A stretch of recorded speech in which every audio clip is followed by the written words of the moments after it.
Welcome to the Widowed Parent Podcast with your host, Jenny Lisk. Hey everyone, it's Jenny Lisk, and this is episode 116 of the Widowed Parent Podcast. So I had such a great discussion with Kristin Meekhof for this episode. Kristin is an author, and I invited her on the show because she is both widowed herself and is someone who lost a parent at a young age. Plus, this week we have a giveaway where one lucky winner will get signed copies of both Kristin's book, A Widow's Guide to Healing, and my own book, Future Widow. So if you're listening to this episode around the time it's released, you can enter now through June 11th, 2022 at jennylisk.com/giveaway. I hope you enjoy my discussion with Kristin Meekhof. Hey there, you may have heard about my book, Future Widow. What's it about, you ask? Well, first, my young husband started feeling dizzy and stopped making sense. And the next thing I knew, I was a widowed parent, desperately wanting to know how exactly do you raise grieving kids anyway? And that's what Future Widow is about.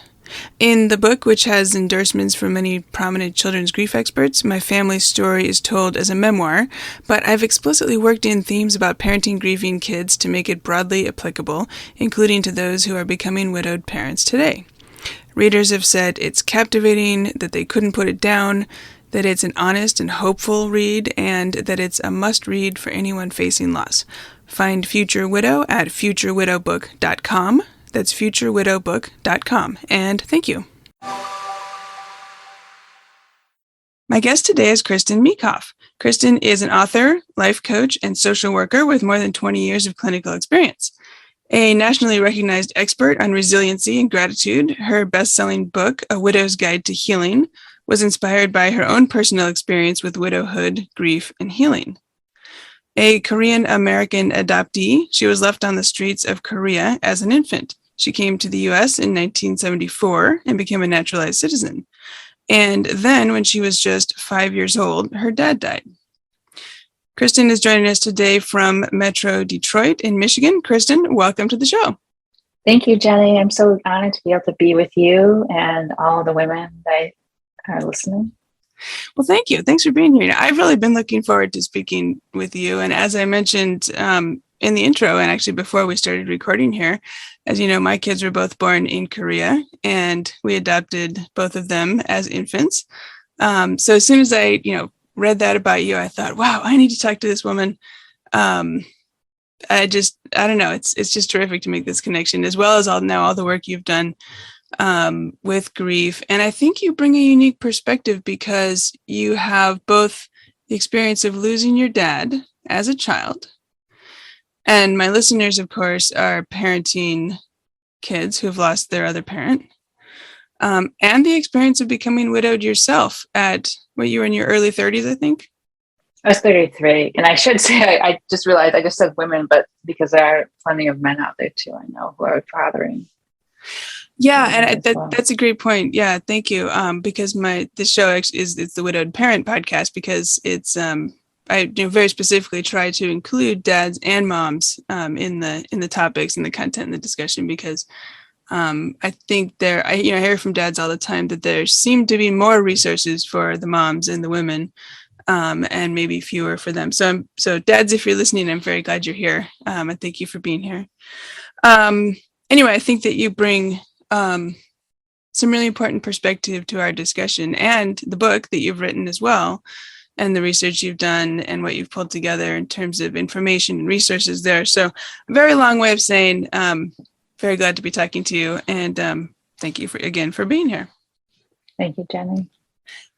So why don't we just jump right in, and maybe you could start by telling us a little bit about your life before your dad died. Kind of what was normal, what was life like? How old were you? What was your family? What before everything changed? What was life like for you? Well, interestingly enough, you did give the introduction, and I was adopted about 4 months old. I probably one of the few people that you're going to be speaking with that doesn't know their actual birth date, who doesn't know the place where they were born. Born in South Korea, but I don't know, for example, the hospital, the doctor, or any of the medical personnel, who were with me during my birth. So I don't have the birth story that's traditional that most people have. What I do know, though, for certain, is my parents, James and Nancy Van de Bussey, adopted me in 74, and I came to them via Chicago. So I arrived at the O'Hare Airport, actually one day late because there was an emergency landing in Hawaii.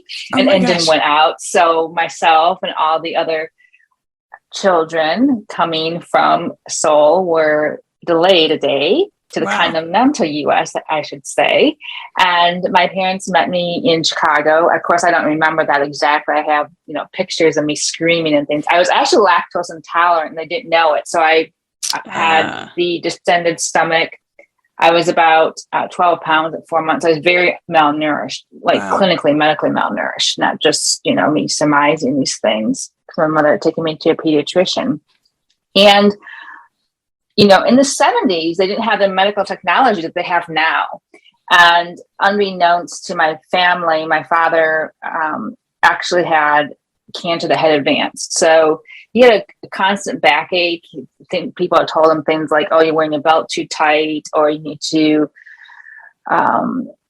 adjust what kind of mattress land, don't do steps, those kinds of things, because they had given an x-ray and there was absolutely nothing in there. And he was an athlete, in high school and also in college.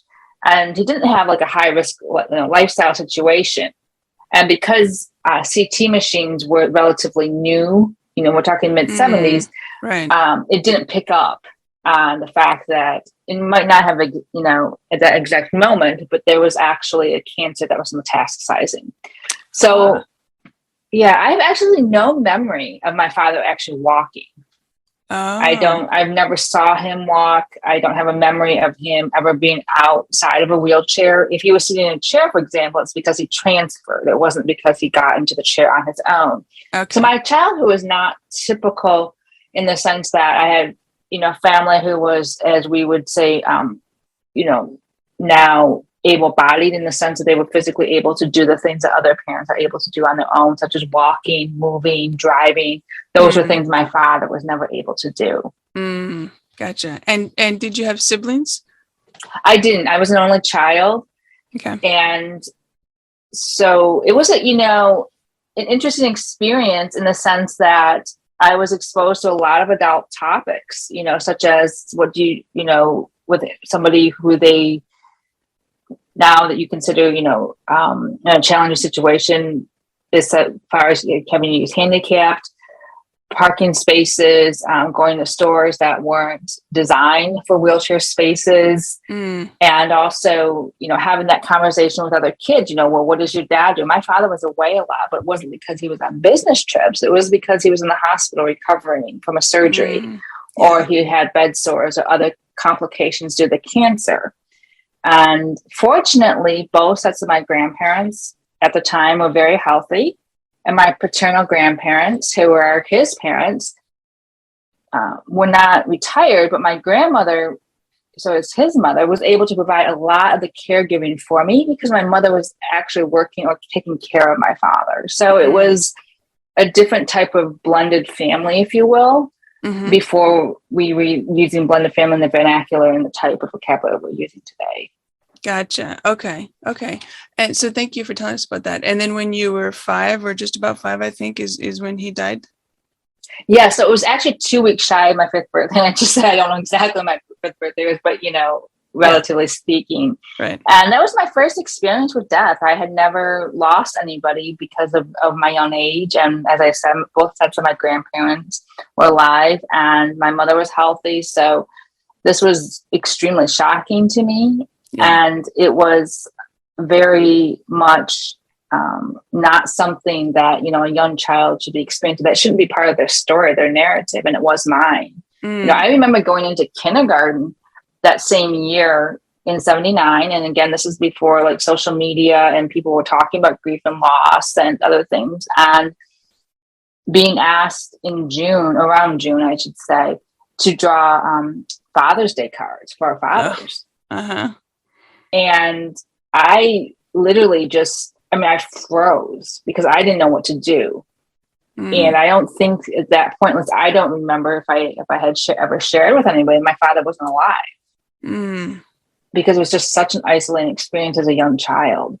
And so I can remember the teacher actually walking over to me, kneeling beside my chair and asking me, like what's going on? And I said, my father died. And she really gently, if she did know, and obviously she wasn't telling me, but very empathetically and compassionately walking me through that exercise of what to do, because it was, again, a very lonely experience being in a situation that, I hadn't been in before. Yeah, yeah. So over the years then, did kids know, and was it awkward, or did you just like never told other kids, or how did that kind of play out with peers over time? So I did not tell other kids, and my mother, I'm sure, did, because, perhaps I actually remember, for example, somebody came to our home one time and she was telling another mother, what happened to my father. It wasn't as if it was a secret or anything, but it wasn't me, broadcast, walking up to a child. I was very shy and introverted by nature for, multiple reasons.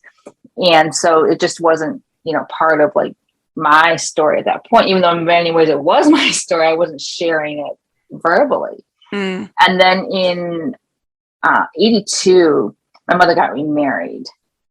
Let me see. Yeah, 82. Sorry, I had to do the math there. And so I was in her wedding,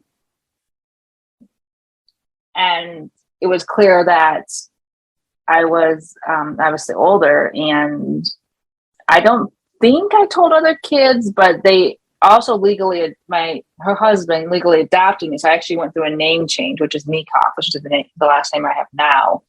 So that was very interesting. I mean, I have, all kinds of opinions about that now. Well, I'd love to, ask you about that, because I read in your book, you said when you were 6, your mom started dating, and then when you were 7, she remarried, and you were a flower girl. And then your stepdad adopted you, and your last name was changed. So, yeah, I mean, how was that? I was talking with her about it last year, and I don't know how that came up, but I really wanted to fit in, like with other kids, other families, for many reasons, because I didn't have, I didn't come from a situation where a family that didn't have, everybody else in my family had a father and mother. And she presented it to me that, this was happening. It was my choice. And at the time, it's kind of, I say, it's kind of like asking a child if they want a tattoo. Well, at the time, in that moment, it sounds like a really great idea. Like, oh, okay, I'm going to, do this. But what you don't realize, and what you don't have the bandwidth, of course, I mean, you're a child and you don't have the experience and the depth and able to appreciate what a name means, is that last name, Vandavasti, my father's last name, was literally the only connection I had to him. Because I didn't look like him, adopted, because I'm adopted, so I don't have any physical features. He was I white. didn't have a sibling. Both your parents are white. Dutch, actually. So about, I think it was probably maybe 3 or 4 years later, I was realizing in my own way, discovering, because again, there's not social media. You don't chat with other kids. You don't really realize, oh, this is unusual to be adopted twice within 8 years. And you've gone through 3 name changes. I mean, I had 3 different last names by the time I was 8 years old. And there aren't a lot of kids who have had that experience. That is interesting. Well, and now, so, which makes me wonder, you could have potentially had a 4th name change when you got married. Correct. But it sounds like you didn't do that. No, I made a very conscious decision. I was in high school, I can remember, and I'm not sure like how this all came about, but it was in the early 90s that I was very much into self-help books, kind of ahead of my time. And I actually read, a lot of Gloria Steinem and things. And I just decided that I had been through enough name changes. And I knew that I was going to most likely graduate from high school, which I did, go on to college, which I did, and then went on to graduate school. And I had decided at that point that this was my last name. This is what I was sticking with going forward. And there wasn't going to be another name change. And again, this is just the way I perceived it. But I do think that other families face this as well, because they want their children to feel accepted and loved and a part of one big family after there's a loss. But I always remind people who ask me this one-to-one, of course, is when it comes up. Usually people don't stand up at book signings and ask me these kinds of questions. Uh-huh. But I will say to them that a name is very personal.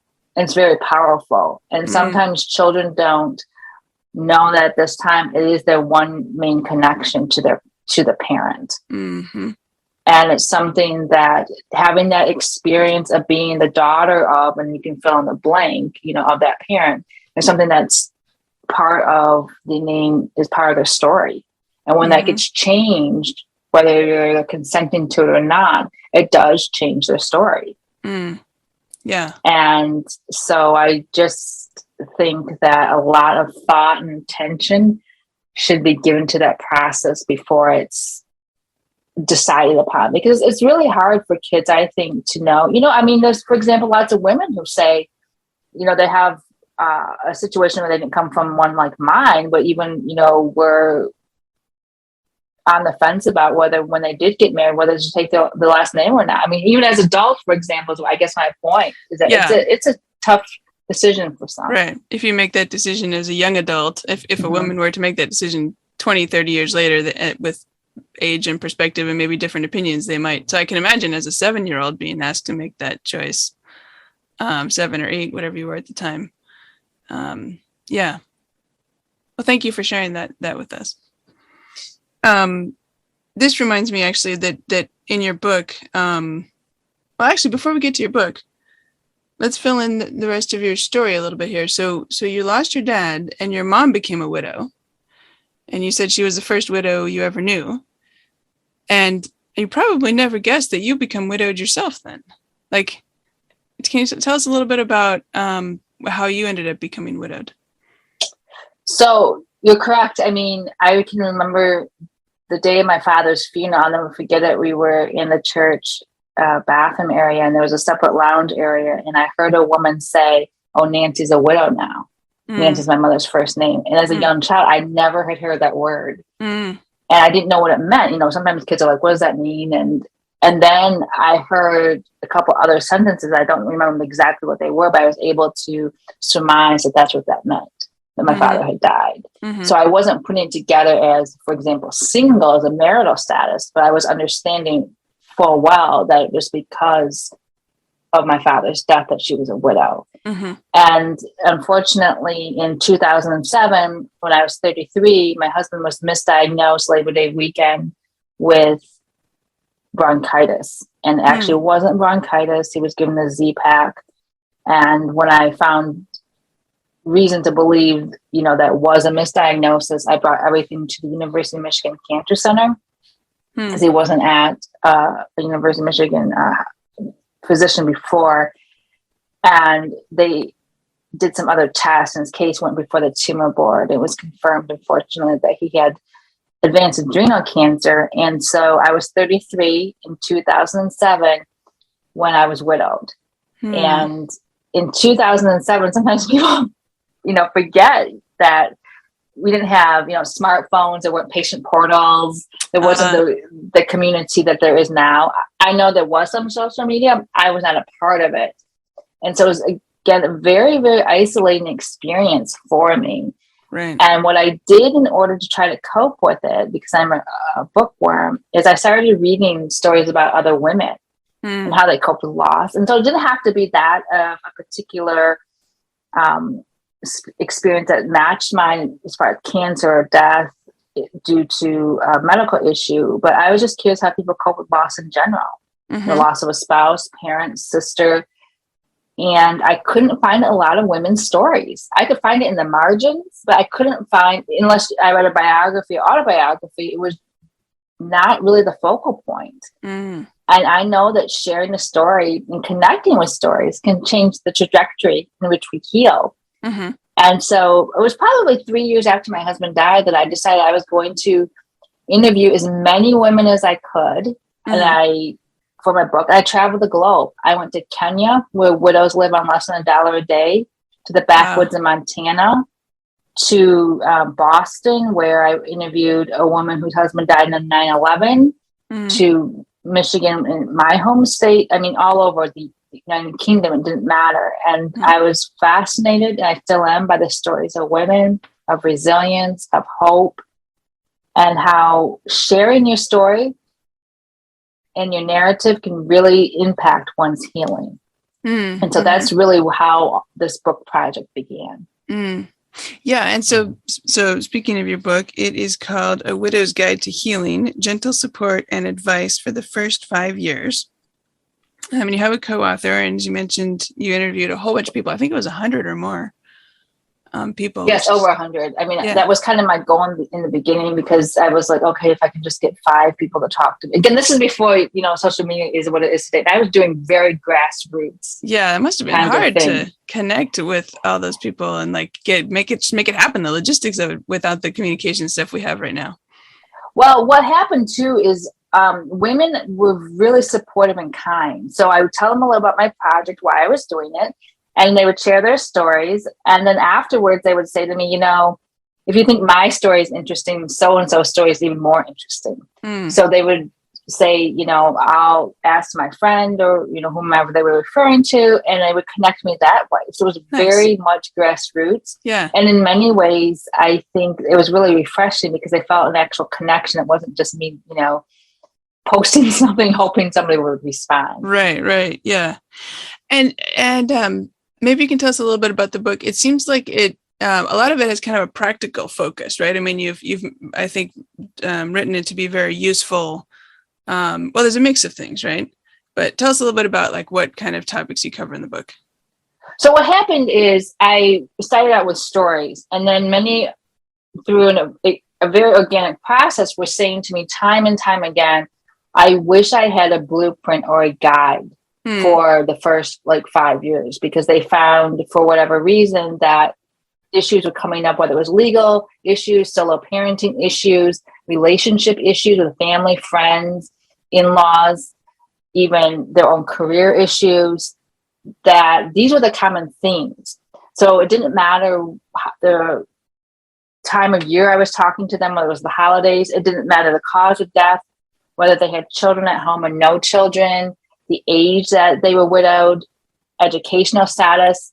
These themes came literally continuously throughout the conversations each time. And so I understood, in listening to them, this is really what women needed. And so that's how the book blends the stories along with practical advice. So it's one of those books that sometimes women buy just for one chapter because they're very interested in knowing, for solo parenting. Sometimes it's just financial. Sometimes they go to the chapter that they need at that particular time, and they'll read more later. It's not necessarily one of those books that is sequential in order. Yeah.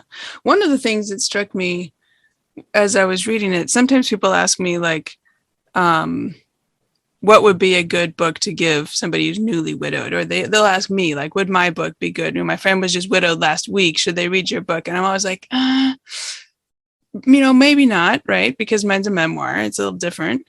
But it struck me as I was reading your book that I think it actually would be a good gift for many people who are newly widowed. And of course, a little bit later as well, but somebody looking for something, because, you even use the first chapter here is just surviving the first month, right? And you've got some really practical tips, and you've got some checklists, and trying to triage, what do you actually have to do and what can you maybe put off? And then you've got, beyond the first month, other things to do, but you also got chapters on the emotional aspects and seeking support aspects, and there's a variety of things here. But my point, I guess, is that it did strike me that this is one of the books that would be relevant for people right away, as well as a little bit down the road. Sure. So you're right. I mean, people do buy it, unfortunately, when they find out that either their sister or their daughter. I've had mothers buy it for the daughters, which is just heartbreaking. Or I've had men contact me who said, my wife is going to need this book. I've just been diagnosed with this particular illness. She's not ready, but I know she's going to need it. And so it remained on a shelf until somebody's ready. The chapter that you're talking about, the game plan, that's actually free. My publisher offers it on my website. So there's a tab on my website that says the book, and people can download that for free. It's, as you were saying, it's a checklist of things to do because it's practical situations. And that also came from listening to women who said the most simplest thing that I would overlook or forget, but I needed, if I just had a checklist, it would have helped me to be able to address some things before they became overwhelming. And many of the women, while certainly they have no well-meaning friends who are giving them tips, sometimes you forget an hour later what somebody suggested, and it right. can be one of those situations where you're supposed to be doing something or should be doing something soon, but you're not certain what it is. So that's where the checklist came in. Yeah. And I have also, I'm sorry. No, go ahead. Oh, I was just going to say, I've also had situations where women found it after a couple of years, because after their partner or spouse had died, there was loneliness and really trying to reframe and regroup and do some things different for themselves, reshape their narrative, and wanted to go back and, just figure out, like, what do you do next? Because it's, as you know, things always change and evolve. It's not as if there's a finish line, or it's not a subscription plan where you go for 12 months and then you can opt out and things are back to a particular way. So. Yeah. And, if you read your book, early on, and then again after a year, and again after another year, different things might strike you differently, right? Different times, depending on what you're thinking about, what you're struggling with at that moment, where your mind is, might find completely different information, or different, the same thing you read before that you didn't pay attention to that now is relevant. Sure. And the stories too, I've had women tell me, a story of a particular person, didn't necessarily resonate with them at the time, but now that the children are a particular age, that they're reading it differently. Yeah. So I will be sure to put a link in the show notes to the download on your website that you mentioned, the game plan and the checklists and the things. And this is reminding me, there's in your book, you said, you may start each morning by having a conversation with yourself, convincing yourself to get out of bed. You tell yourself, today I will do 3 things on my list. Where's my list? Wait, I don't have a list. What should be on the list? I don't even know. and then you point out that this is actually very normal and you have not lost your mind. So if you're listening and you're thinking about that, download Kristin's list, and I think that will help, at least help get started with some of this, with those things. So, okay, great. And then there's some other chapters. One of them, which I think will be of interest to my listeners here, is the chapter on solo parenting. And there was a point that I pulled out of there, which I think is really important. And so I'll read it and I'll ask for your reactions, your comment. You said, talking about it, this is advice to parents with kids who are grieving. Talking about it, no matter how inexpert you are at this, is better than not saying anything at all. Since I was just a young child when my father died, I recall that my mother's emotional distance and refusal to talk about my father's death, or even about my father at all, did damage to me. It was very disorienting. Can you tell us a little bit more about that? Sure.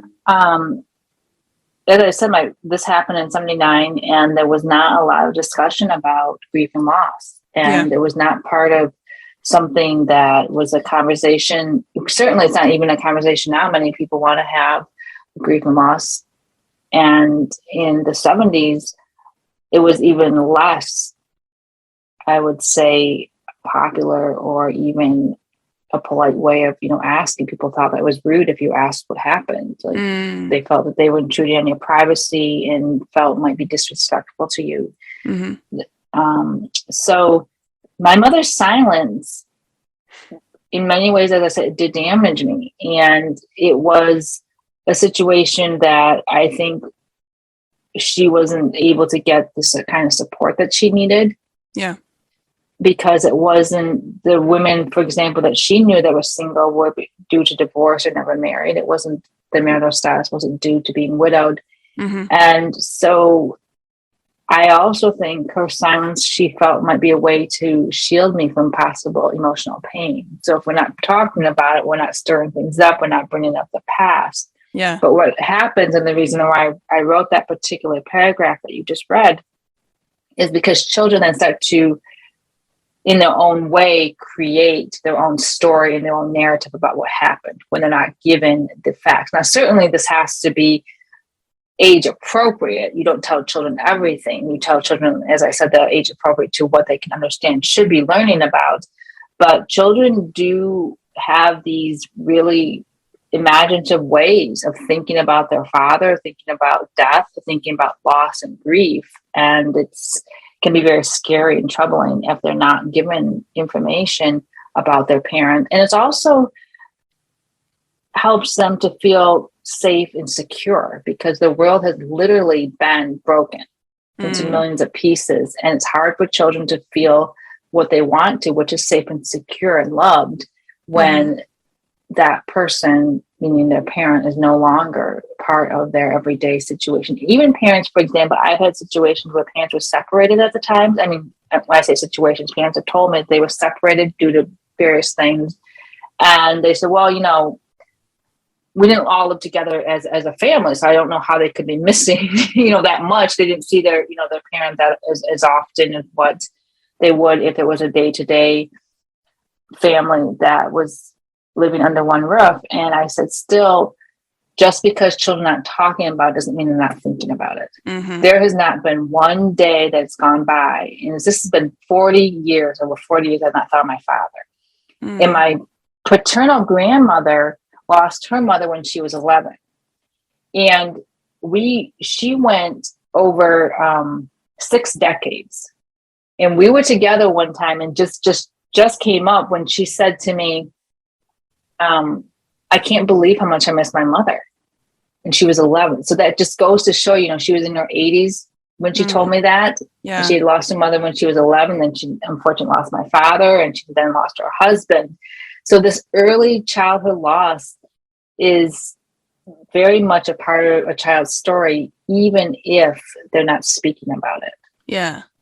Well, thank you for taking the time to talk to us about that, because I think these are really important insights that you're sharing with us. And it's one of the reasons that I think it's important for widowed parents to try to hear directly from people like yourself who lost a parent at a young age, and the kinds of things that come up, the kinds of things you might be thinking about, even if you're not talking about it. I, for example, don't know what it's like to lose a parent, especially at a young age, but both my parents are alive today. And even though my kids and I lost the same individual, the same person, Dennis, I lost a spouse and they lost a parent. And I think it's helpful for me to try to understand, and my listeners to try to understand the perspectives of different people who have lost parents at different young ages, and try to gain some insight into what their kids might be thinking about or what might be on their mind. Yeah, and I think what really happens too is a child, like at various ages, wants to get to know their parent, and they most often do that through the other parent, or perhaps it's a sibling of that parent. So I got to know my father, obviously not one-to-one as most kids would get to know their parent, but I got to know my father through my uncle, his brother, and also through my grandmother, and then much, much later through my mother. So it's very small things, like, I didn't know why he got a dog at a particular age, and someone's like, oh, that's just something small. Well, as a child, you do want to know things about your parent. Yeah. You are curious, and it's hard to do that when they're not able to share their own story. Each parent has their own story to tell, and when a death happens, and obviously no longer sharing that story, so children create stories about their parent. Yeah. Okay. Well, thank you. Thank you. Something else you mentioned in that chapter, which I think is another really important point. You said when they ask questions regarding the death or grief or loss, think about the emotional need underlying the question and make sure you answer that need. So sometimes what can happen is children will go about in a different way. They'll say things like, especially, for example, with the pandemic, there was lots of questions about health issues. So they're wondering, well, am I going to get sick like mommy, or am I going to get sick like daddy? And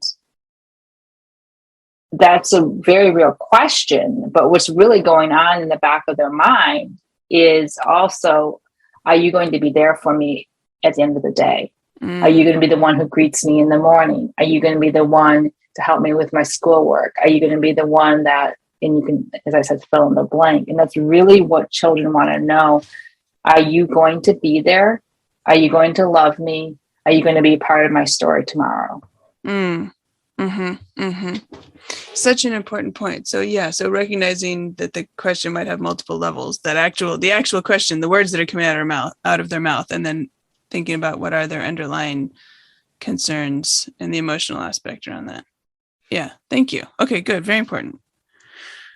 Let me see what else. Oh, sometimes I hear people will say like, oh, my kids were so young, maybe they won't remember anything. But I noticed you mentioned that it said you still recall vividly how you felt the night your father died, even though you were just 5. So it sounds like, I guess, any thoughts on this idea that, kids are so young, they'll just bounce back, or that kind of thing? Well, kids are resilient. Kids are extremely resilient. We've seen this time and time again. However, I think what happens is that because we assign an age to a particular child, that they quote unquote get over, and children really don't get over the death of a parent. I would argue they learn to live with it. They learn to cope with it. They learn to deal with it. But you can't replace a person. You can replace a role, like the teacher, substitute teacher, for example, a substitute bus driver. These are things that kids understand. They're substitute in their lives, but there's not a substitute parent. And I think that's really important to know that nobody can replace your parent. No one can replace your mom. Nobody can replace your dad. Nobody can replace your grandparent, your aunt, whoever that person may be. And when kids understand that's why their sense of longing, and that's why their sense of curiosity and their sense of loss is as deep as it is, that helps them to understand the emotional component as well. Because as you mentioned, there are situations in which a second marriage happens or another child is born into the family if they lost a sibling, but they still do miss the ability to communicate and connect with the person who is no longer present. And it's also missing a relationship. They're not able to have that person part of their life every day. Right. Yeah, that makes a lot of sense. Let me ask you a couple of reflection questions here, if you don't mind. I was wondering what you think you learned by having to face grief as a young person, and whether that helped or didn't help or had anything to do with then facing grief again as a 30-something-year-old when you had a different loss of your husband. I think in a very strange way, it made the loss very early on, and this also has to do with temperament, because I was such a sensitive child, I was very introverted, is that it made me very sensitive to people in general. So when my husband was first diagnosed with bronchitis, again, you can't make the conclusion, it's a cough, now he's got metastasized cancer. I mean, that's not healthy to think that way. But as soon as he wasn't getting better because of the misdiagnosis with my father, I immediately took everything to U of M. I mean, I didn't wait and have the wait and see approach. And I think that was a direct result of what happened with my father, some 30 years prior, because of the misdiagnosis.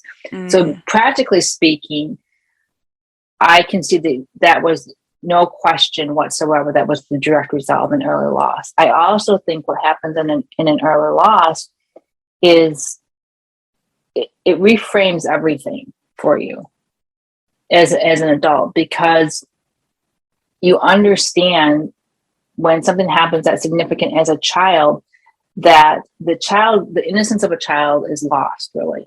And people have a hard time understanding that, because they're like, well, my child still believes in the tooth fairy. Yes, they still believe in the tooth fairy, and yet they understand how permanent loss is. Yeah. They may not be able to articulate it, but that sense, for example, of the parent leaving the surviving parent, and then they're not coming back, and you're like, oh, it's just a vacation. I don't know why they're overreacting. Well, because they realized that maybe they were told the parents coming back, and if there was a car crash, for example, another type of workplace accident, and the parent didn't come back, they have an actual, very realistic situation in which they can reference. And that frame of reference is really a cornerstone in their life. And I think that adults are very uncomfortable with loss and grief and death in general. And so they don't necessarily want to think about their child being impacted in that way. But that's actually is what it's happening. And I think if parents were more comfortable talking to their children about it, it would put less fear and anxiety around other situations. Yeah, that makes a lot of sense. And this is reminding me, actually, I was reading an interview that you did with Katie Couric, and to Katie, you said, I never told anyone this, but throughout early elementary school, I was deeply afraid that my mother would die too. Yes, I was. Because I think it's something for the parents, it's important for parents to be aware that their kids might be worried about that. Oh, certainly. So I didn't know that, for example, that it's very rare. Like you can say to your child, "Oh, that most likely won't happen," but the child can always say, "Well, actually, it did happen." Right. And they may not necessarily say it with those words, but in the back of their mind, the child's had the experience that it did happen. It is very real to them. Yeah. And the fear is very real. So I think it's also important, for parents not to overpromise. Like they can't promise, "Oh, yes, I'm going to return," because you don't know that that's going to happen. But you can say, "I have put some things in place that you will be taken care of should something happen to me. I don't think it will. I'm doing everything I can to take care of myself. This is what we do as a family, to take care of each other. But I don't want you to think that you've been left without a plan, or that you've been left and I haven't thought about this, or you've been left and you don't have these things to remember me by." Right. And you had some helpful tips. If I don't have them in front of me, but it seemed like it was something about, explaining that most people live to an old age. I expect to live to an old age. I'm getting my checkups. I'm getting my mammograms. These are the things I'm doing to take care of myself, and wearing my seatbelt. And, it is very rare that parents die. And yes, it did happen, to your dad, but these are the things that this is my expectation. But like you said, not overpromising, like I will be here, I will not die, because the kids can probably see right through that. They can see right through it, and then they won't trust you either. Because you're saying one thing and you're doing something else. Right. It's kind of like the parent who closet smokes, and the child knows darn well that they're closet smoking. Like, "Oh no, I don't do that. You're not smelling smoke on me." And the kid's like, "You smell like smoke. What's going on here?" "Oh no, I didn't eat another cookie. You can only have one." And there's crumbs all over. And it's the same way with grief and loss. Kids are very aware what happened. They're very aware the parent's not coming back. It leaves a mark, and it's a dimly lit situation going forward if you're less than, again, it's all age appropriate, but it's also doing things that kids can count on. So, I think rituals are really important. Like a good bedtime routine helps kids feel very safe and secure. It's very small things like, it's a story right before bed, but something a child can count on that they didn't have before. Or maybe the child looks, pictures can also help children because they still can feel connected with the picture of their parent. And many parents will say, "Oh, I think that'll make them sad." Actually, it does the opposite, because they still feel that connection that their parent is with them. So those very small things that parents look at as small for a child is actually very significant.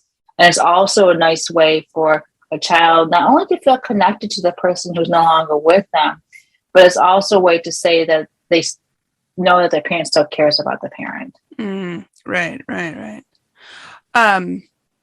Gosh, I think we could keep talking about this all day. This is such a great discussion. You have so many insights on so many different aspects of this. As I said, being a widowed person yourself, and losing your dad when you're young, and interviewing all these people.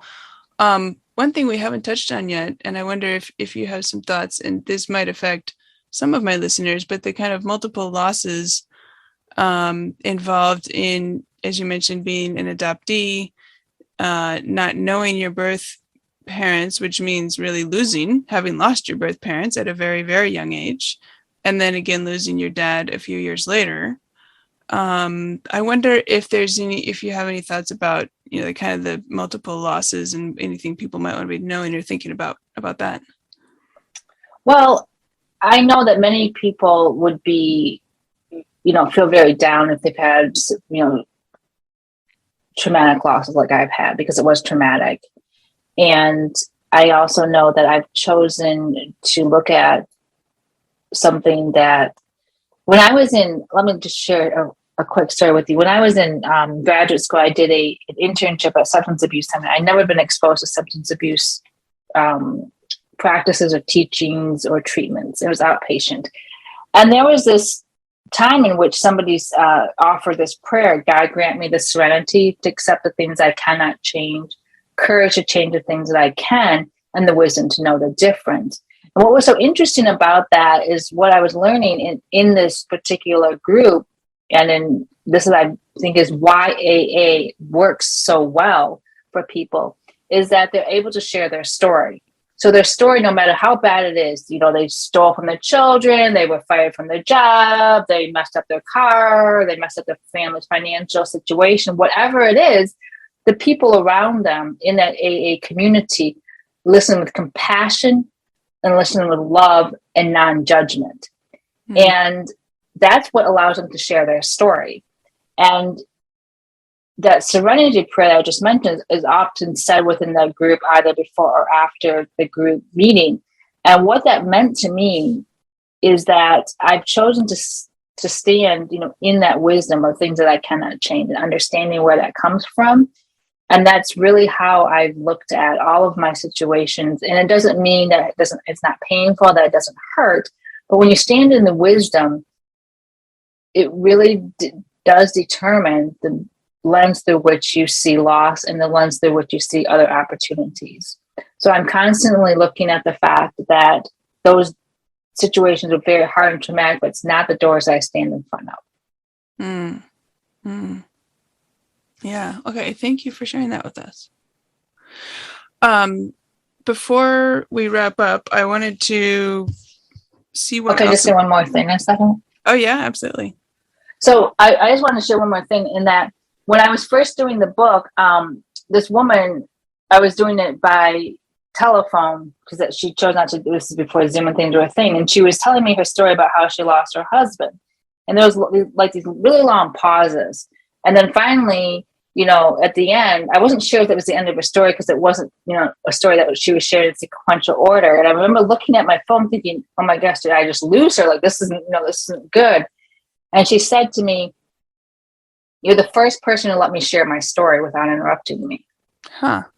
And I thought that was so sad because she'd been in therapy, she'd been going to support group, etc. But what I learned from that, and also what I want to just reference with the AA community, is that sharing your story really can change the way that you heal. And so if you can't find somebody in a therapeutic setting, it could be a friend, or it could be a different therapist, could be a life coach, whatever it is, there's great healing experiences that happen in sharing your story. And if you're the recipient, for example, in a friendship or whatever it is, or maybe you are in a support group, listen to other people, let them share their story, without judgment, without interrupting. It's the same with children. Let them share their story without judgment, without interrupting, sharing their story at all different times, not just at the time of the other parent's birthday or whatever it is, or holiday, because it really does impact the ability for the child to not only feel confident in their story, and the adult as well, but as far as it does change the way healing takes place. Yeah. Okay. Such important points. Thank you.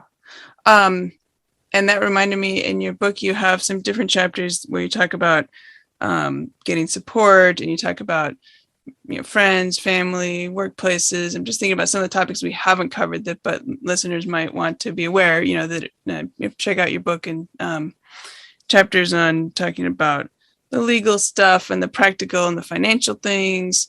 Is quite a wide ranging, comprehensive, what's the word I'm looking for?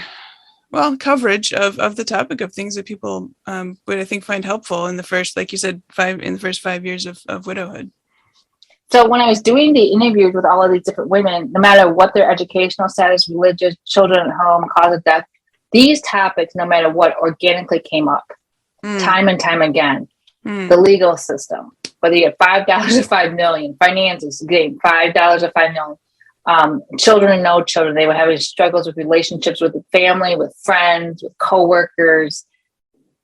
So, like I said, this is just things that were continuously coming up in our conversations over and over again, and that's how I decided on the chapters of the book. Right. Okay, good. Terrific. Well, I know we've focused most of our discussion today on your experience losing your dad and growing up and about children's grief. And I want to make sure that people do check out your book and look for, all the information and resources that you share in there. And actually, I should say, very exciting, we're going to be giving away a copy of your book together with a copy of my book.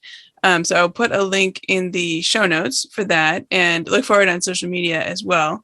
When this airs, I will make sure to share, the date of the deadline. But the week that this episode airs, if you're listening that week, that's when the giveaway will be live. So thank you, Kristin, for giving us a copy of your book for that. And we'll look forward to having one lucky winner with a signed copy of your book. So thank you for doing this, Jenna. Yeah, that'll be awesome. Okay, well, I think that we are just about out of time here. So let me ask you one wrap-up question, if you don't mind. I always like to ask people at the end, if you could say one thing to adults who might have a grieving child in their life, what would you say to them? Always be open to their story. Ooh. So what I mean by that is no matter what age their child is, whether they're 3, whether the child's 30, whatever age, they come to you and they have something about their story, whether it involves grief or loss or something else, always be open to their story. Yeah. Okay. Thank you. Well, I think that is a great place to end. So my guest today is Kristin Meekhof, who lost her dad when she was 5 and lost her husband when she was 33, and is the author of A Widow's Guide to Healing, Gentle Support and Advice for the First 5 Years. So Kristin, where can listeners find your book and find your work if they'd like to learn more about you? My book is sold wherever books are sold, indie bookstores, online, as well as other popular things such as Barnes & Noble and Amazon. And my website is Kristin Meekhof, KristinMeekhof.com. Okay, terrific. We'll put a link in the show notes to that. And again, to the checklists and guides that you mentioned available on your website. So look in the show notes for those things as well. And Kristin, thank you so much for speaking with me today. Thank you, Jenny. It was an honor. I hope you enjoyed my interview with Kristin Meekhof as much as I did. You can find show notes and all the links at widowedparentpodcast.com. Look for episode 116. And be sure to enter the Widowed Parent Podcast giveaway, where one lucky winner will get signed copies of both Kristin's book, A Widow's Guide to Healing, and my own book, Future Widow. You can enter at jennylisk.com/giveaway. And the giveaway is open through June 11th, 2022. So if you're listening right around the time this episode is released, head on over to jennylisk.com/giveaway and be sure to enter. And if you're finding the show helpful, please do leave a review at Apple Podcasts. I read every review, and your reviews help other widowed parents find the show. So thank you in advance for taking a moment to do that. As always, thank you for listening, and until next week, remember, you've got this. Thank you for listening to the Widowed Parent Podcast with your host, Jenny Lisk. Connect with us on social media and at widowedparentpodcast.com.